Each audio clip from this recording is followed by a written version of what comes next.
Burnes, baby Burnes. The Arizona Diamondbacks shocked the baseball world this weekend. And I mean shocked the baseball world.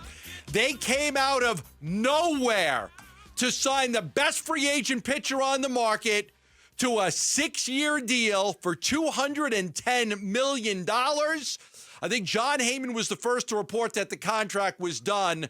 I was the first to report basically all the details in the contract. So we were if you follow me on Twitter at Gambo987, you were able to know all the details of the contract before anybody else. And here's how it plays out. Corbin Burnes has a 2-year opt-out.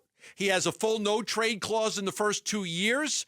That full no-trade clause does go away after the first 2 years. He's going to be paid less in the first 2 years than he will in the last 4 years.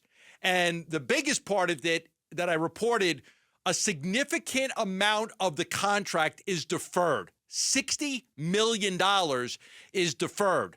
That deferred payments will start in 2031 when the contract ends, and it'll be paid over 6 years. Over 6 years, they will pay out $10 million a year. $10 million a year. What I reported this morning was with no interest. With no interest.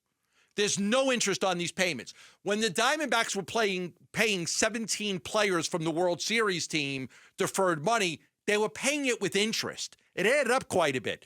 This has no interest at all in the deal. So basically, it's $20 million the first year, $20 million the second year, then $25 million the next 4 years. There's a $10 million signing bonus, and then there's $60 million in deferred money that will be paid out in each of the following 6 years after the contract ends. And the Diamondbacks now have what may be the best rotation in baseball. This was a gigantic signing.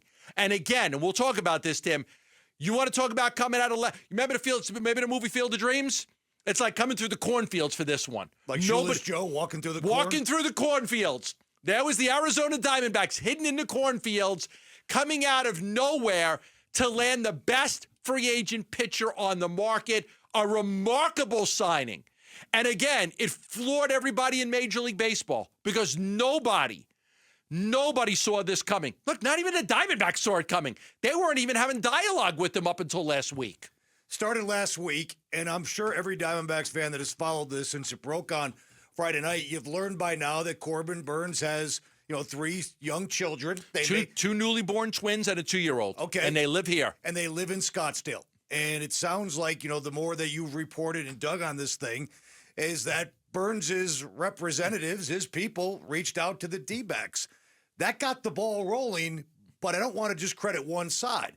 I mean, I think Ken Kendrick in that D-backs front office, even though maybe at the end of the day, Burnes took a little less money than the Blue Jays. Definitely took less. Or the Giants were offering, Mm-hmm. the D-backs still had to be in the neighborhood. They were in the neighborhood. And to me, that's where Ken Kendrick and his people certainly get commended.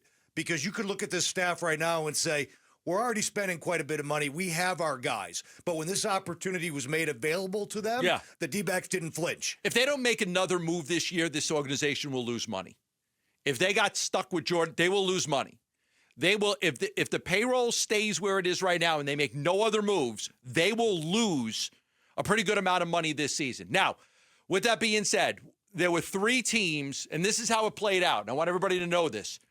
Scott Boras had 3 teams that had made offers to Corbin Burnes. 3 teams.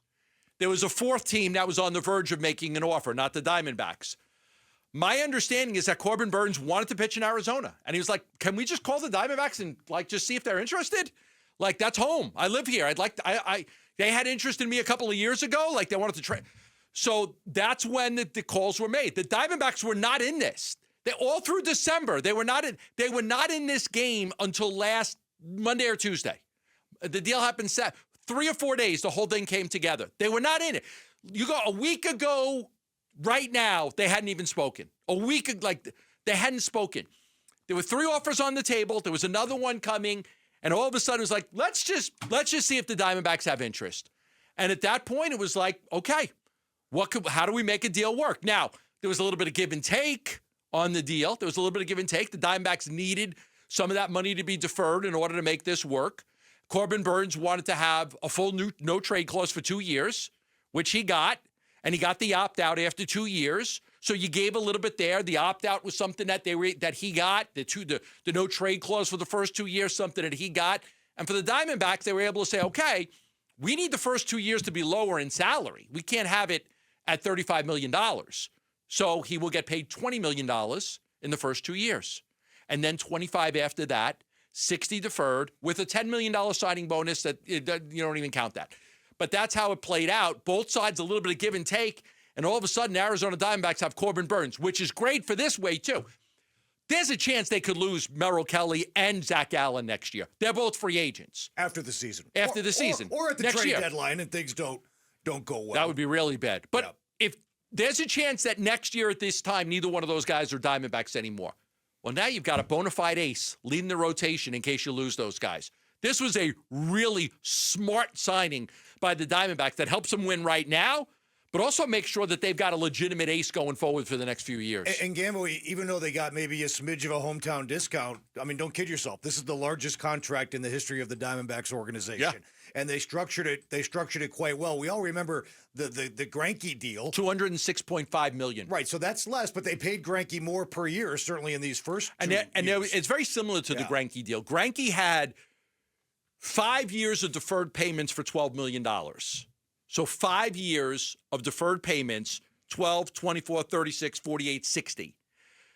That's what and one of the things I said when I was reporting all this information the other day was that it's very similar to the Greinke deal, where Corbin Burnes is 10 for 6 years. Mm-hmm. Greinke was 12 for 5 years.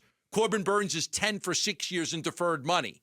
It actually brings the value of the contract down quite a bit, according to Major League Baseball. This contract, according to Major League Baseball, will be valued at about $190 to $192 million. I don't have the exact number, but the value will not be $210. The value of the contract, according to Major League Baseball, will be about $190, $191, $192. And look, you have to pay, right, for a true ace, and they got a true ace. He's durable. As you mentioned, no question the best free agent pitcher on the market. No question. But again, the deal is kind of, organizational friendly, at least in those first couple of years. Burnes is 30 years of age. In his prime. He's in his prime. He won 15 games last year.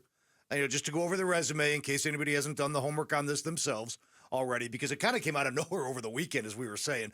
4-time All-Star, 4 straight, in fact. 2021 National League Cy Young Award winner. National League ERA leader in 2021, National League strikeout leader in 2022. This isn't signing Madison Bumgarner, who was on the decline. This is not signing Bumgarner and hoping for the best. No. This is getting a guy that's at the top of his game that everybody wanted. Nobody wanted Madison Bumgarner. No. Right? This is getting a guy that everybody wanted. Everybody that had money wanted to sign Corbin Burnes. That's why this is so much different than any of the previous deals that they did. And we'll get into the rotation and how it might look, but is a Jordan Montgomery trade imminent? How is that all going to play out? But the bottom line is the D-backs have themselves a bona fide ace now for the next 2 years. Corbin Burnes is in the prime of his career. People talk about his strikeout, ratio kind of declining a little bit. He's just become a better pitcher. Look, 15-9 last year. The ERA was 2.92. This was 1 year in the American League with the Orioles. Remember, he's so good. 181 Ks and 194 innings. I don't think you just look at how healthy he's been. He's got a very good. Now, the only thing that's not taking place right now is the contract is signed from both sides. They haven't done a physical yet, so that's the only thing. But that's a foregone conclusion. He's been healthy his whole career. I don't think that's going to be an issue.